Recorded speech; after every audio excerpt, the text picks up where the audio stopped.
तर नमस्कार विद्यार्थी मित्रांनो, तर आज आपण इयत्ता 10वीतील इतिहास व राज्यशास्त्र या विषयाची प्रथम घटक चाचणी पाहणार आहोत. तर विद्यार्थी मित्रांनो, हा पेपर एकूण 20 गुणांचा आहे व हा पेपर तुम्हाला सोडवण्यासाठी 1 तास वेळ दिला जाणार आहे. तर विद्यार्थी मित्रांनो, व्हिडिओ अतिशय महत्त्वपूर्ण होणार आहे, त्यामुळे तुम्ही हा व्हिडिओ संपूर्ण पहा आणि ह्या व्हिडिओमधील दिलेल्या प्रश्नपत्रिकेचा व्यवस्थित सराव करा. आणि तुम्हाला जर अजून कोणत्याही इतर विषयाच्या प्रश्नपत्रिका पाहिजे असतील तर मला कमेंटमध्ये सांगा, मी त्या तुम्हाला देण्याचा प्रयत्न नक्कीच करेल. आणि हो, तुम्ही जर आपल्या एम एस स्टडी यूट्यूब चॅनलवरती नवीन असाल तर चॅनलला सबस्क्राईब करा, कारण की मी तुम्हाला अशाच प्रकारे प्रथम सत्राच्या द्वितीय घटक चाचणीच्या व वार्षिक परीक्षा पेपर देणार आहे. त्यामुळे चॅनलला सबस्क्राईब करा आणि या व्हिडिओला लाईक करून हा व्हिडिओ तुमच्या मित्रांना नक्की शेअर करा. चला तर मग आपण ही प्रश्नपत्रिका पाहण्यास सुरुवात करूयात. तर पहा, सर्वप्रथम आहे इतिहास. तर आता इतिहासवरती सर्वप्रथम प्रश्न असतील आणि त्यानंतर राज्यशास्त्रावरती प्रश्न असतील. तर आता आपण इतिहासवरील प्रश्न पाहूत. तर त्यातील पहिला प्रश्न आहे प्रश्न क्रमांक 1, त्यातील दिलेल्या पर्यायापैकी योग्य पर्याय निवडून विधाने पुन्हा लिहा. तर पहा, इथे तुम्हाला आता पहिला प्रश्न आहे.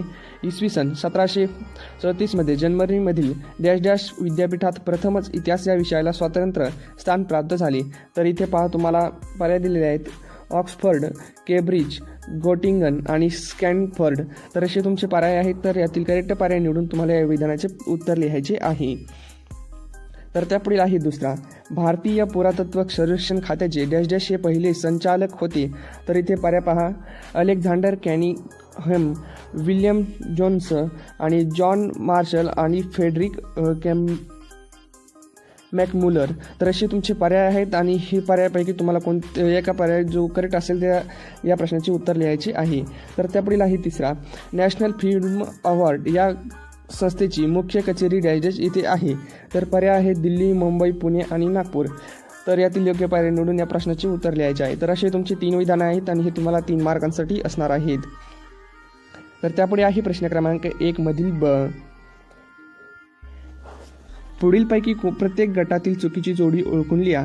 तर त्यातील पहिला गट आहे वास्तू आणि ठिकाण. तर यातील चुकीची जोडी ओळखून लिहायची आहे तुम्हाला आणि ही 1 मार्कांसाठी असणार आहे. तर त्यापुढील आहे दुसरे विचार, सिद्धांत आणि विचारवंत. तिसरा आहे ग्रंथ, इतिहास, लेखन पद्धती. तर असे तुमच्या 3 जोड्या आहेत आणि ह्या तुम्हाला 3 मार्कांसाठी या 3 गट आहेत आणि 3 मार्कांसाठी तुम्हाला 3 गट असतील. तर त्यापुढे आहे प्रश्न क्रमांक 2, त्यातील दिलेल्या उतार्याचे वाचन करून पुढील प्रश्नांची उत्तरे लिहा. तर पहा, तुम्हाला आता त्यांनी इथे एक उतारा दिलेला आहे, याचे वाचन करून तुम्हाला या उतार्यावरील प्रश्नांची उत्तरे लिहायची आहेत. तर या उतार्याचे एकदा व्यवस्थित वाचन करून घ्या, त्यानंतर आपण या उतार्यावरील प्रश्न पाहूत.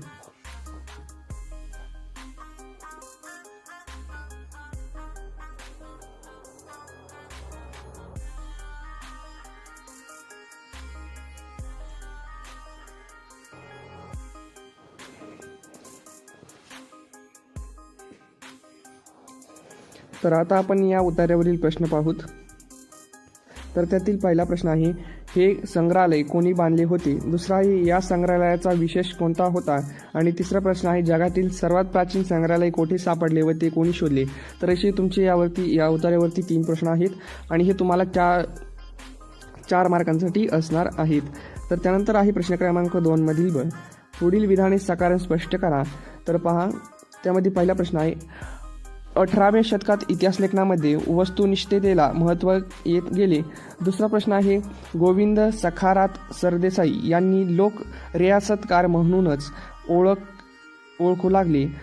तिसरा आहे कलेच्या इतिहासाला सखोल अभ्यास असणाऱ्या तज्ज्ञांची आवश्यकता असते. तर असे तुमचे 3 प्रश्न आहेत आणि या 3 प्रश्नांपैकी तुम्हाला कोणत्याही 2 प्रश्नांची उत्तरे लिहायची आहेत आणि ते तुम्हाला 4 मार्कांसाठी असतील. तर आता पहा, आता तुम्हाला राज्यशास्त्रावरती प्रश्न आहेत. तर त्यामध्ये आहे प्रश्न क्रमांक 3, त्यातील दिलेल्या पर्यायापैकी योग्य पर्याय निवडून विधाने पुन्हा लिहा. तर त्यातील पहिलं विधान आहे भारताच्या संविधानाने जी उद्दिष्ट स्वीकारली आहेत त्या डॅश डॅश या उद्देशाचा समावेश नाही. तर पहा, पर्याय आहेत लोकशाही, गणराज्य, प्रजासत्ताक आणि धार्मिक राष्ट्र. तर यातील योग्य पर्याय निवडून या विधानाचे उत्तर लिहायचे आहे. त्यापुढील आहे दुसरं. सध्या लोकसभेचे डॅश डॅश मतदारसंघ आहेत. तर पर्याय पहा, हे पर्याय आहेत तुमचे. तर वरीलप्रमाणे देखील तुम्हाला उत्तर लिहायचे आहे आणि हे 2 विधान तुम्हाला 2 मार्कांसाठी असतील.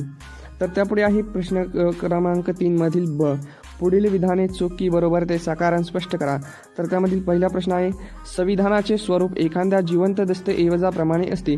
दुसरा आहे, निवडणूक आयोगाला मतदार नोंदणीसाठी विशेष मतदार जागृती मोहीम आखावी लागते. आणि तिसरा आहे, भारतीय लोकशाही जगातील सर्वात मोठी लोकशाही मानली जाते. तर असे तुमचे प्रश्न आहेत आणि या प्रश्नांपैकी तुम्हाला कोणत्याही 2 प्रश्नांची उत्तरे लिहायची आहेत आणि ते तुम्हाला 4 मार्कांसाठी असणार आहेत.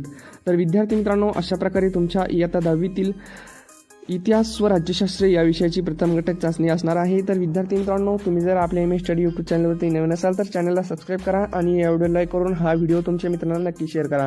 आणि हो, तुम्हाला जर अजून कोणत्याही इतर विषयाच्या प्रश्नपत्रिका पाहिजे असतील तर मला कमेंटमध्ये सांगा, मी त्या तुम्हाला देण्याचा प्रयत्न नक्कीच करेल. तर लवकरच एका नवीन व्हिडिओमध्ये भेटूयात. तोपर्यंत माझा सर्वांना नमस्कार.